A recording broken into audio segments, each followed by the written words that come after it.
E hoje nós vamos trabalhar a carta de Paulo aos Efésios. Então abra sua Bíblia aí comigo, nesta carta, escrita pelo apóstolo Paulo à igreja de Éfeso. Reverival chegou agora de manhã, estava fazendo o casamento do Jonatas e da Rita, né? Lá em Maceió. E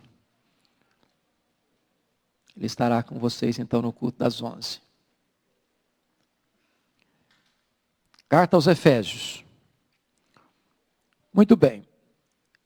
É importante, antes de entrar na exposição do texto, trazer para vocês alguns esclarecimentos sobre a fundação desta igreja. Paulo, na sua terceira viagem missionária, se concentra 3 anos nessa cidade. Ele tinha saído de Corinto, que era a capital da província da Caia, e agora se desloca para essa cidade da Ásia Menor, que era a capital da Ásia Menor, uma grande cidade de mais de 300 mil habitantes. Era uma das cidades mais estratégicas do mundo, era o corredor do mundo.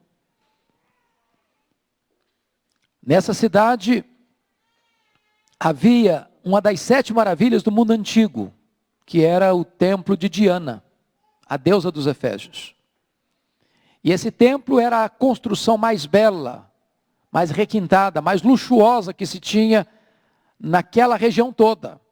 Era um verdadeiro palácio de mármore bordejado de ouro, 4 vezes maior do que o Partenon de Atenas. A cidade, embora uma grande metrópole, girava em torno desse templo, porque caravanas vinham do mundo inteiro para visitar esse lugar, diríamos hoje, turístico-religioso. A ponto dos nichos do templo se tornarem souvenirs que aqueciam o comércio da cidade. Além de ser uma cidade idólatra, era também uma cidade marcada pela feitiçaria e ocultismo. E o que me mais impressiona é que talvez em nenhuma outra cidade vemos a marca do poder do evangelho que na cidade de Éfeso. Porque Paulo, ficando ali 3 anos, sem os recursos da comunicação que nós temos hoje, impacta de tal maneira uma cidade de 300 mil habitantes, que a cidade muda profundamente. Primeiro, o comércio da idolatria entrou em colapso. Desarticulou. Essa venda dos nichos do templo. Segundo, o ocultismo entrou também em colapso, porque as pessoas iam se convertendo e queimando em praça pública esses livros de magia. Terceiro, as pessoas convencidas de pecado vinham denunciando publicamente as suas obras. Quarto, diz lá o texto de Atos 19, que a palavra de Deus prevalecia em Éfeso. Mais do que isso, por ser uma cidade estratégica e plantando Paulo uma igreja estratégica, essa igreja estratégica vai se tornar instrumento de Deus nas mãos do apóstolo Paulo para plantar igrejas nas outras cidades da província da Ásia Menor. E Paulo planta igrejas em Esmirna, em Pérgamo, que era a 2ª maior cidade da Ásia, em Tiatira, em Sardes, em Filadélfia, em Laodiceia, Hierápolis, Colossos. De tal maneira que essa igreja de Éfeso passa a se tornar a igreja mais estratégica do Novo Testamento, superando Jerusalém, superando a Antioquia da Síria. Essa cidade é tão importante, é que é dessa cidade que Paulo escreve as suas 2 cartas à igreja de Corinto. É dessa cidade que João, o apóstolo, vai escrever o Evangelho de João e as suas 3 epístolas. É nessa cidade que vai se fixar aquele que nós chamaríamos quase que o substituto, humanamente falando, do apóstolo Paulo, que foi Timóteo. Timóteo foi pastor, sucessor de Paulo na igreja de Éfeso. Mais tarde, esta igreja é pastoreada pelo próprio apóstolo João, que vai cuidar de Maria, mãe de Jesus, na sua velhice, e Maria vai morar com o apóstolo João em Éfeso.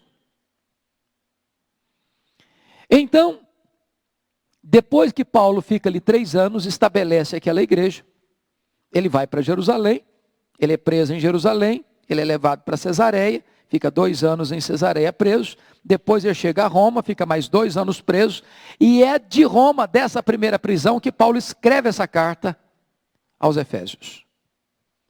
De todas as cartas de Paulo, esta é a carta mais eclesiológica, ou seja, é a carta que mais trata da doutrina da igreja. De certa forma, a irmã gêmea de Colossenses, que é a carta que mais trata da pessoa de Cristo.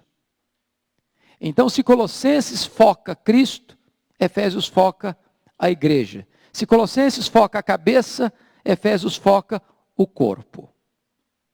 Dito isto, penso que nós poderíamos agora entrar na análise do conteúdo dessa carta. E capítulo 1 já começa com o remetente, Paulo, apóstolo de Cristo, pela vontade de Deus aos santos que vivem em Éfeso e fiéis em Cristo Jesus. E descreve também o destinatário. E vejam vocês que o destinatário, que é a igreja, os que vivem em Éfeso, tem 2 endereços. Eles vivem em Éfeso e eles vivem em Cristo. Você e eu temos 2 endereços. Nós moramos em São Paulo, mas nós moramos em Cristo. Geograficamente estamos em São Paulo. Espiritualmente nós estamos em Cristo.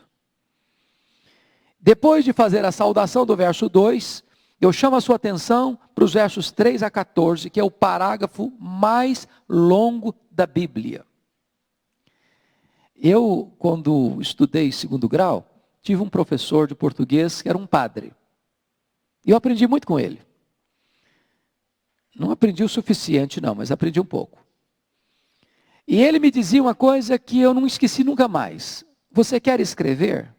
Faça parágrafos curtos.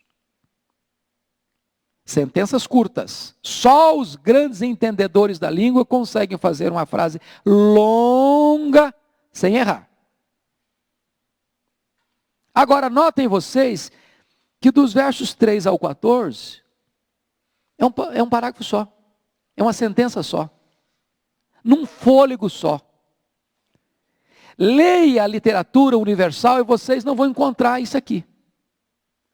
Não vão encontrar. Um parágrafo tão longo. Uma sentença tão longa. Paulo está como que despejando em catadupas, torrentes de adoração a Deus, e ele não consegue parar, ele não consegue botar um ponto. Ele tem que avançar. E se vocês perceberem, ele começa a carta, mesmo estando preso e algemado lá em Roma, ele começa com doxologia, ele começa com adoração.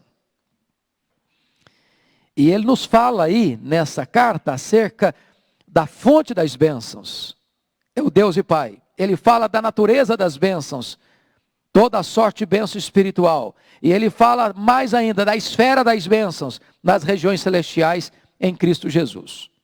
E a partir daí, ele vai nessa grande doxologia, nesse grande parágrafo, destacar a obra do Pai, a obra do Filho e a obra do Espírito Santo. Notem comigo aí, as bênçãos advindas do Pai, versículo 4, ele nos elegeu. E veja você, no verso 5, ele nos adotou. E mais ainda, veja você, que ele nos aceitou. Ele nos aceitou. Se você perceber a obra do Filho, que começa aí com o versículo 7, ele nos redimiu. Depois ele nos perdoou, redenção. Depois ele nos revelou a vontade de Deus. Depois ele nos fez herança. Quando ele avança para a obra do Espírito Santo, dos versos de número 13 e 14, ele diz que o Espírito Santo nos selou e o Espírito Santo é penhor da nossa redenção. Se vocês notaram, para cada obra de uma pessoa da Trindade, ele fecha o assunto com a nova doxologia. Veja comigo, que coisa fantástica. Depois que ele fala a obra do Pai, ele termina aí, confiram comigo, versículo de número 6. Para louvor da glória de sua graça, que ele nos concedeu gratuitamente no amado. Olha como é que ele fecha a obra do Filho, versículo 12. A fim de sermos para louvor da sua glória. Nós o dia de hoje esperamos nele. Olha como é que ele fecha a obra do Espírito Santo. Versículo 14. Em louvor da sua glória. Deus nos escolheu, o Filho nos redimiu, o Espírito Santo nos selou. Deus planejou, o Filho executou, o Espírito Santo confirmou. Olhem vocês que a obra da redenção é uma obra onde tem a presença e a participação da Trindade. Pai, Filho, Espírito Santo. Aí no capítulo 1 ainda, a partir do versículo de número 15 até o versículo de número 23, Paulo vai fazer uma das mais audaciosas oração escrita na Bíblia. A primeira coisa que ele pede para Deus, está no versículo 17, ele pede que Deus conceda à igreja espírito de sabedoria. O que é sabedoria, irmãos? Alguém pode me definir sabedoria à luz da Bíblia? O que é sabedoria? Espírito de sabedoria, o que é isso? Por que você e eu precisamos de espírito de sabedoria? Para olharmos para a vida com os olhos de Deus. É olhar como Deus vê. É olhar na perspectiva de Deus. Porque não adianta você ser eleito pelo Pai, adotado na família de Deus, redimido pelo Filho, perdoado pelo Filho, selado pelo Espírito Santo, e já ter o Espírito Santo como garantia e penhor da sua redenção, se você não se apropria disso. Você sabia que tem gente rica que vive miseravelmente, porque não sabe o quanto tem? O que Paulo está fazendo nessa oração é dizer, Deus, já que nós temos tanta coisa, dá entendimento para o teu povo, para que o teu povo saiba o que ele tem, quem ele é. Espírito de sabedoria. Agora notem mais, versículo de número 17, ele pede para que a igreja faça mais o quê? Espírito de revelação no pleno conhecimento dele. Eu preciso ter revelação. Aqui revelação só nota de rodapé. Não é revelação como se diz hoje aí. O Senhor me revelou isso, o Senhor me revelou aquilo.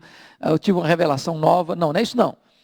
A ideia aqui é de Deus abrir a cortina, levantar a ponta do véu e mostrar para você a necessidade de você conhecer plenamente a Deus. Sabem por quê? Porque conhecer a Deus é a essência da vida eterna. Conhecer a Deus é o que você e eu vamos fazer na eternidade, por toda a eternidade. A vida eterna é esta, conhecer a Deus e a Jesus Cristo, a quem enviaste. Então a vida cristã é um contínuo conhecer a Deus. E a vida com Deus eternamente vai ser uma progressiva, inesgotável maneira de conhecer a Deus. Nunca haverá um dia na eternidade que você possa dizer assim, agora já conheço tudo, não tem mais nada para conhecer de Deus. Deus é inesgotável em seu ser. E Paulo está orando para que a igreja possa conhecer plenamente. A outra coisa que ele pede para Deus está no versículo 18, olha aí. Iluminados os olhos do vosso coração, para saberes qual é a esperança do seu chamamento. Quando você foi convertido a Cristo, Deus deu a você uma esperança. Qual é a sua esperança? O que você tem? Qual é o seu futuro? O que espera você? Quão rico você é? Se você não entender isso, a vida cristã se torna um negócio chato. Perde o brilho. Por que um atleta vai para uma Olimpíada? Para ganhar o quê? Uma medalha? Reconhecimento? Aplausos? você tem o quê? Qual a esperança do seu chamamento? O que é que aguarda você? O que é que está lá no futuro? Que glória é essa? Que recompensa é essa? Que herança é essa? Que medalha é essa? Que troféu é esse? Que coroa é essa? Paulo está dizendo, é preciso entender o que está no futuro, mas mais do que isso, olha o versículo 18 ainda. E também qual a riqueza da glória da sua herança nos santos? A grande pergunta é o seguinte: é Deus que é a nossa herança ou nós é que somos a herança de Deus nesse versículo? Os comentaristas divergem. O meu entendimento é que esse texto está querendo dizer o seguinte, que você é a grande herança de Deus. Você é a riqueza de Deus. A riqueza de Deus não é o petróleo, não é o mar, não é o céu, não são as estrelas, não são as galáxias, não é o cosmos. A grande riqueza de Deus, a grande herança de Deus é você. Já pensou o valor que você tem para Deus? A terceira coisa que Paulo ora e pede para Deus, está aí no versículo 19 a 23, é poder. E qual a suprema grandeza do seu poder que opera em nós, segundo o seu poder para com os que cremos, segundo a eficácia da força do seu poder. Eu não sei se você parou para perceber que Paulo embola palavras sinônimas nesse versículo. Mas ele não embola por falta de conhecimento de gramática, não. Ele embola palavras sobre poder para dar uma super ênfase na grandeza do poder que está à nossa disposição. O mesmo poder que ressuscitou Jesus dentre os mortos. Ele vai para o capítulo 2, nos versículos de 1 a 10, ele vai mostrar 4 verdades sublimes para você e para mim. Primeiro, versos 1 a 3, o pecado trabalha contra nós. E ele vai mostrar 3 fontes aí, o diabo, o mundo e a carne.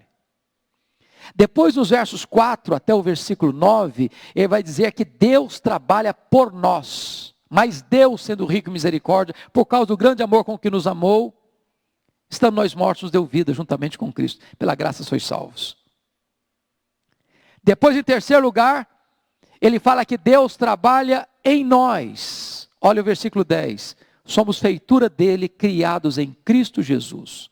A palavra feitura no grego aí é poel, de onde vem a nossa palavra poesia. Nós somos a poesia de Deus. Deus está escrevendo essa poesia. Quarto lugar, se o pecado trabalha contra nós, Deus trabalha por nós, Deus trabalha em nós. Em quarto lugar, Deus trabalha através de nós. Somos feitura dele, criados em Cristo Jesus, para quê? Para as boas obras, as quais Deus de antemão preparou para que nós andássemos nelas. Então, se você está percebendo uma coisa aqui, no capítulo 1, ele mostra o projeto da salvação, projeto eterno. No capítulo 2, versos de 1 a 10, ele mostra a execução desse projeto na história. Uma coisa é o planejamento de Deus, outra coisa é a execução do projeto. É igual você vai construir uma casa, você vai no engenheiro, vai no arquiteto e sai de lá com a planta na mão. Você tem a sua casa no projeto, mas é preciso construir a casa para depois morar nela. Capítulo 2 mostra como essa casa foi construída de acordo com o projeto. No capítulo 2, versos 11 até o versículo 22, ele vai mostrar outra verdade sublime. É como Deus agora, para construir essa igreja, pega 2 grupos distintos, gentios e judeus, que naquela época de Paulo eram vistos como inimigos irreconciliáveis, e Deus faz desses 2 povos, um único povo, uma única igreja. E aí eu chamo a sua atenção para os versos 11 e 12, que ele fala da separação. Olha aí, portanto, lembrai-vos de que outrora, vós gentios na carne, chamados em circuncisão, por aqueles que se intitulam circuncisos na carne, por mãos humanas, naquele tempo estáveis sem Cristo, separados da comunidade de Israel, estranhos à aliança da promessa, não tendo esperança, sem Deus no mundo. Ou seja, os gentios estavam completamente separados. Se você notar agora nos versículos 13 até o versículo 18, ele vai falar da reconciliação. Mas agora em Cristo, vós que estáveis longe, fostes aproximados pelo sangue. E aí vai dizer, Jesus é a nossa paz. O qual de ambos quem? Judeus e gentios fez um. A parede da separação que estava no meio, a inimizade, ele aboliu, ele quebrou. Versículo 16, reconciliou ambos em um só corpo. E agora no verso 17 ele diz, e vindo evangelizou paz a vós outros que estáveis longe, e paz também os estavam perto. E ele conclui no verso 18, porque por ele ambos temos acesso ao Pai em um Espírito. Isso é maravilhoso, porque Paulo está nos mostrando a ideia de que a igreja de Deus, ela é composta de judeus e de gentios. Deus não tem dois povos, duas igrejas, duas noivas, dois corpos. Não, ele tem uma única igreja, no Velho e no Novo Testamento. A ideia dispensacionalista de que Israel é diferente de igreja no tempo e na eternidade é uma bobagem. Uma bobagem. Deus só tem um povo. E esse povo é formado de quem? Judeus e gentios. Essa separação acabou. Esse muro que dividia caiu. E Jesus Cristo construiu esta reconciliação. E agora, finalmente, nos versos 19 a 22, ele vai falar da unificação. Olha vocês, assim já não sois estrangeiros e peregrinos. Ele está falando para quem aqui? Para os gentios, para os efésios. Mas vocês são concidadãos dos santos, vocês são da família de Deus. E notem vocês que então, Deus não só quebra o muro de separação, mas unifica esses dois povos para formar uma única igreja. Você tinha levantado a mão, irmão? Pois não. Os gentios, um povo. É a mesma. É a mesma. Deus escolhe da mesma maneira que escolhe judeu, escolhe gentio. Essa eleição é eterna, essa eleição é incondicional, essa eleição é em Cristo, essa eleição é para salvação, essa eleição é para que aqueles que são eleitos sejam santos e irrepreensíveis perante Deus em amor, tanto para um quanto para outro. Vamos agora ao capítulo 3. Capítulo 3. E no capítulo 3, o apóstolo Paulo vai falar do mistério do Evangelho. E o grande mistério do Evangelho, ele é revelado nos versículos 1 a 6. Ele é revelado. E qual é esse mistério? É o mistério que os gentios são coerdeiros, versículo 6, membros do mesmo corpo e coparticipantes da promessa de Cristo Jesus por meio do Evangelho. Ou seja, se você ler o Velho Testamento, Israel era o quê? O povo de Deus. A revelação é progressiva. E agora o mistério do Evangelho qual é? É que os gentios também faziam parte desse projeto de Deus, porque o projeto de Deus é que Israel fosse luz para as nações. Mas que Deus nunca deixou de ter este projeto de incluir os gentios no meio do seu povo e ser seu povo. E esse, Paulo diz, é o grande mistério do Evangelho. Que os gentios são coerdeiros, membros do mesmo corpo e coparticipantes da promessa em Cristo Jesus por meio do Evangelho.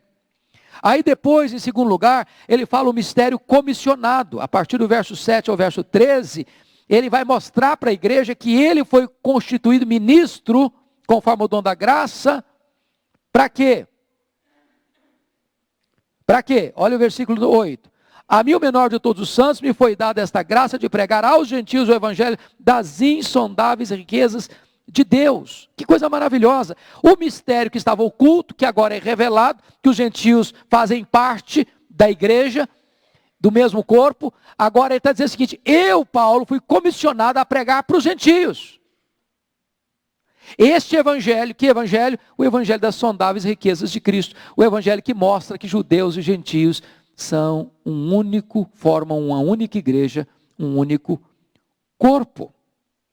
Mas se você perceber, depois que ele revela isso, depois que ele mostra isso, ele vai mostrar para nós algo maravilhoso, que é esta oração que ele faz no capítulo 3. Para mim, de todas as orações que eu encontro na Bíblia, esta é a mais audaciosa.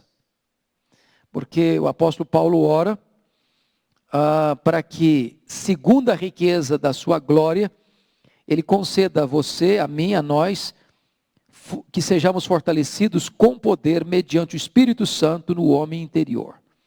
E assim habite Cristo no vosso coração.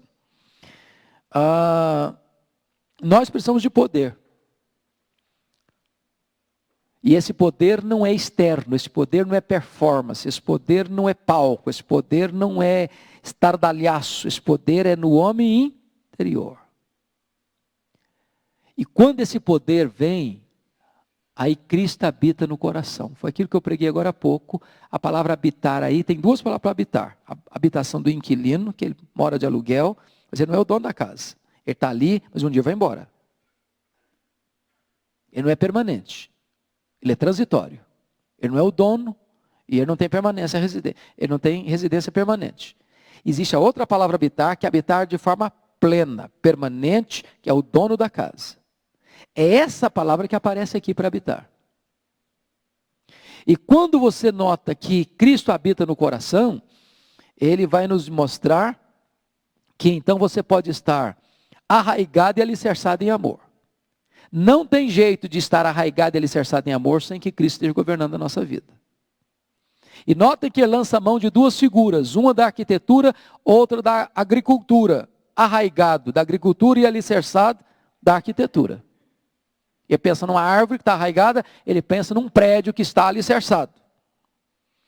Aí se você perceber no verso 18, ele diz, a fim de você compreender como todos os santos, e aí notem que você não compreende isso sozinho, você precisa da igreja, você está ligado a uma igreja, ligado a um corpo, qual é a largura, o comprimento, a altura e a profundidade do amor de Cristo. E também conhecer o amor de Cristo que excede todo entendimento, a fim de que você seja tomado de toda a plenitude de Deus. Eu acho que essa frase aí é uma coisa que escapa a nossa capacidade de compreensão.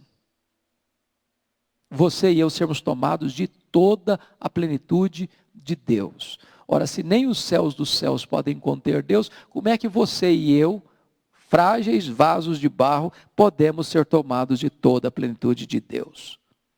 E para que você não duvide do que ele está falando, ou pense que ele está delirando, no versículo 20 ele acrescenta, ora, aquele que é poderoso para fazer infinitamente mais do que tudo quanto pedimos ou pensamos conforme o seu poder que opera em nós, a ele seja a glória na igreja em Cristo Jesus, agora e pelos séculos eternos.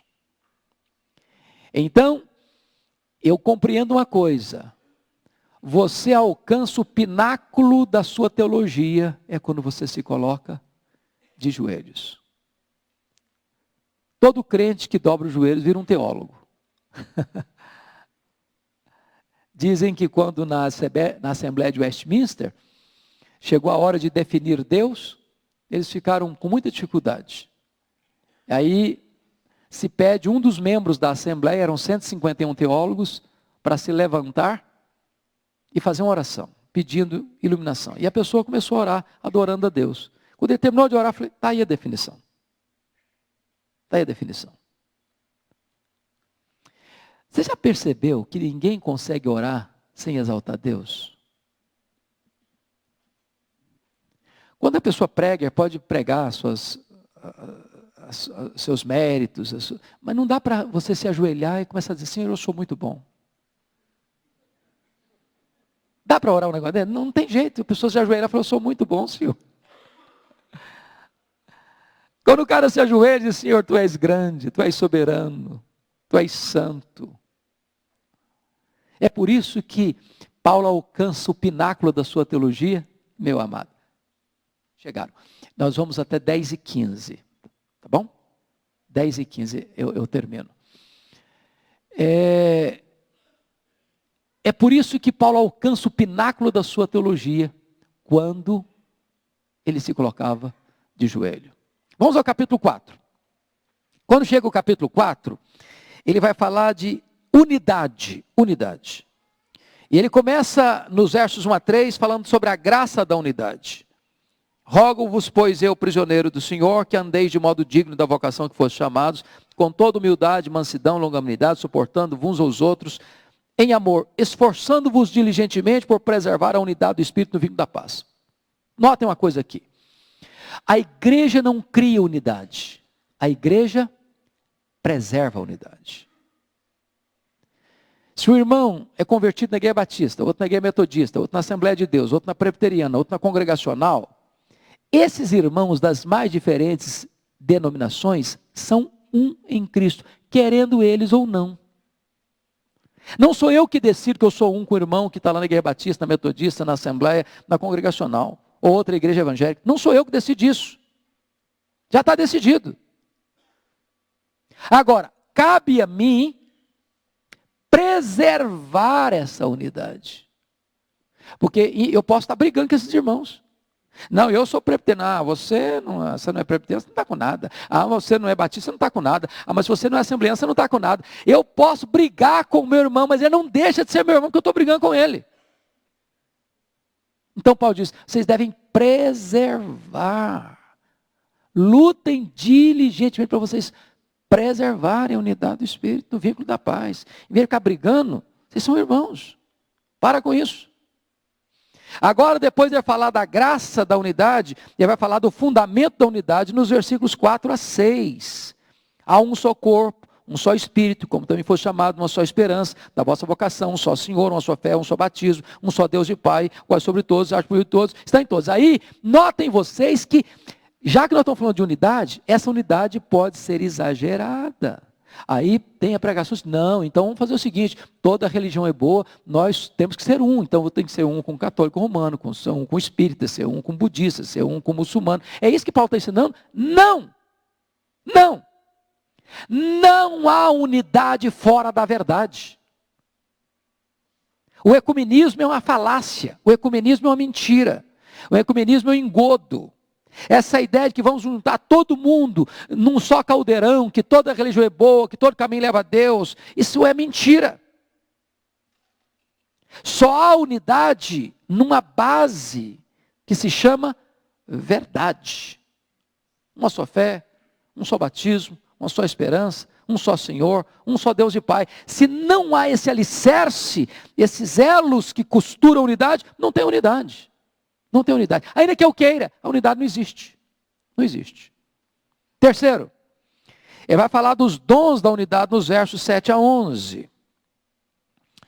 E se você perceber, ele vai tratar disso. No versículo 11, ele mesmo concedeu uns para apóstolos, outros para profetas, outros para evangelistas, outros para pastores e mestres. E a partir do verso 12, ele vai falar no crescimento da unidade. Com vistas ao quê? Ao aperfeiçoamento dos santos, para o desempenho do seu serviço, para a edificação do corpo de Cristo. O que ele está dizendo é o seguinte, já que nós somos uma unidade, já que nós somos um corpo, já que nós somos membros desse corpo, o projeto de Deus é que você seja aperfeiçoado, cada um de nós, para o desempenho do ministério. E aí Paulo está quebrando aquela ideia da igreja sacerdotal. Não, eu sou sacerdote, você é o leigo, eu conheço, você não conhece, eu faço, você não faz, eu faço, você assista. Não, não. Embora Deus tenha dado dons diferentes no corpo da unidade, mas aqueles dons que são dados aqui, vocês notam, são dons de liderança, de igreja, para edificação do corpo, mas o papel é que essa liderança equipe os membros desse corpo, para que todos os membros desse corpo exerçam o ministério.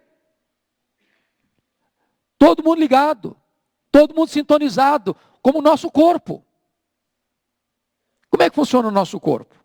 A cabeça comanda, os membros agem. Mas os membros não agem uns contra os outros. Como é que você lava o rosto? Junta uma mão, junta outra mão e lava o rosto. E se o amor diz, não, eu não ajudo, você lava sozinho. Você ia jogar água no rosto, olha o corpo inteiro. Então o corpo precisa funcionar. E para que o corpo funcione é preciso que haja preparo. Pois não, Simone?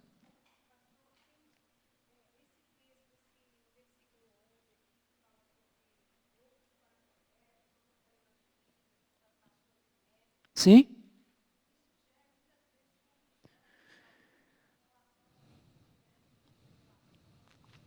Exato. obrigado a sua pergunta. Parece-me que teve até uma palestra recentemente com o reverendo Augustus aqui, sobre a questão de apóstolos hoje. Nós precisamos entender que não existe mais ofício de apóstolo, nem ofício de profeta, hoje. Por que não? Porque estes foram os instrumentos de Deus para receberem a revelação, o conteúdo do cânon. A Bíblia está completa. Como é que uma igreja é apostólica hoje? É quando ela segue a doutrina dos apóstolos. Como é que hoje há a questão do profeta? Existe o dom da profecia. E o que é o dom da profecia? À luz da Bíblia, dom da profecia é a exposição da Escritura. Nós podemos conferir isso lá em Romanos capítulo 12, onde Paulo trata dessa matéria. Romanos 12, versículo 6. Ele diz: tendo, porém, diferentes dons, segundo a graça que nos foi dada, se profecia, seja segundo a proporção da fé. A palavra fé aqui é conteúdo da verdade, como está escrito em Judas, batalhar pela fé. Então, você comparando isso com, a Bíblia explica, a Bíblia, lá com 1 de Pedro 4, abra lá comigo, como é que deve ser essa profecia? Pedro responde, veja aí por gentileza, versículo 11, 4:11, 1 de Pedro. Se alguém fala, fale de acordo com os oráculos de Deus. Então, o dom de profecia qual é?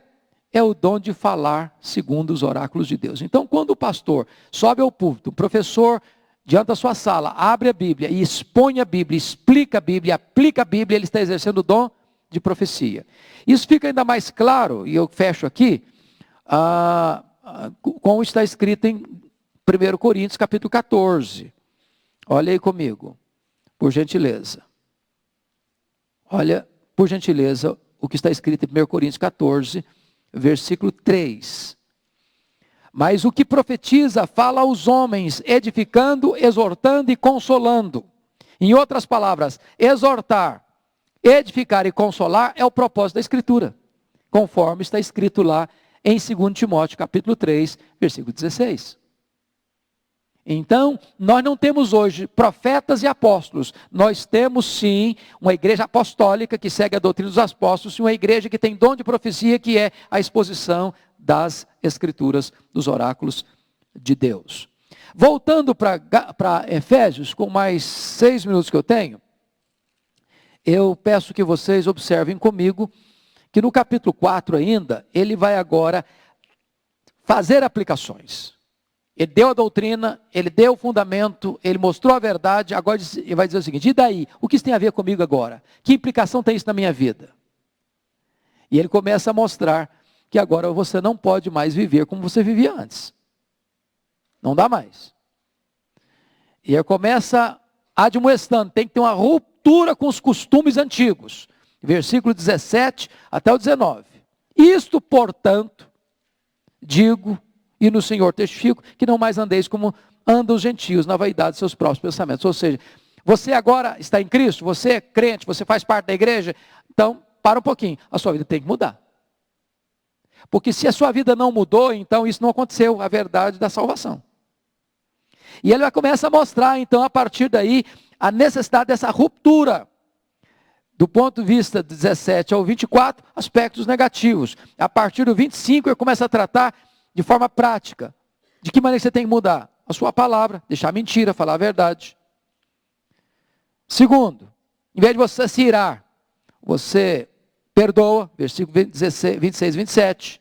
Em vez de você viver uma vida desonesta e furtar, você trabalha. Em vez de você falar palavras torpes, você vai usar a sua boca para aquilo que é necessário, que transmita graça aos que ouvem. Em vez de você entristecer o Espírito Santo, você vai lançar do seu coração fora toda amargura. E ele começa a partir do capítulo 5 também mostrando o seguinte: agora você é filho da luz, então você tem que andar, primeiro, olha aí comigo, em amor, versículo 2. Andar como filho da luz, versículo 8. E andar prudentemente, versículo 15. Percebeu isso? Capítulo 5, versículo 2, você anda em amor. Capítulo 5, versículo 8, você anda como filho da luz. Capítulo 5, versículo 15, você anda prudentemente. Mas o que é andar prudentemente? Ele vai mostrar agora no capítulo 5, versículo 18. Você precisa ser cheio do Espírito Santo. Em vez de você se embriagar com vinho, em vez de você se embebedar, você vai ser cheio do Espírito Santo. Tem uma comparação e tem um contraste. Comparação superficial. Bêbado e cheio do Espírito Santo tem duas semelhanças. Primeiro, porque quem está bêbado está governado pelo vinho. Quem está cheio do Espírito Santo está governado pelo Espírito Santo. Quem está bêbado perde a timidez. Quem está cheio do Espírito Santo tem uma coragem santa. Qual o contraste? A bebedeira produz dissolução, a plenitude do Espírito Santo produz o quê? Produz, primeiro, comunhão. Olha comigo aí, versículo de número 19. 5:19. Falando entre vós. Veja, entre vós está falando de comunhão. Qual o segundo resultado da plenitude do Espírito Santo? Adoração, entoando e louvando de coração ao Senhor. Agora não é entre vós, agora é ao Senhor. Terceiro, qual é a evidência do Espírito Santo? Plenitude. Primeiro, comunhão. Segundo, adoração. Terceiro, gratidão. Olha o versículo 20. Dando sempre graças por tudo a nosso Deus e Pai. Quarto, qual o fruto do Espírito Santo? Primeiro, comunhão. Segundo, adoração. Terceiro, gratidão. Quarto, submissão. Olha o versículo 21. Sujeitando-vos uns aos outros no temor de Cristo.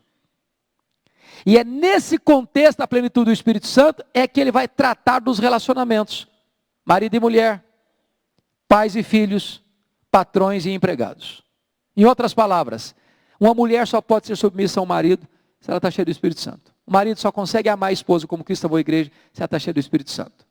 Os pais só podem tratar os filhos sem provocá-los à ira se estiverem cheios do Espírito Santo. Os filhos só podem honrar e obedecer os pais se eles estiverem cheios do Espírito Santo.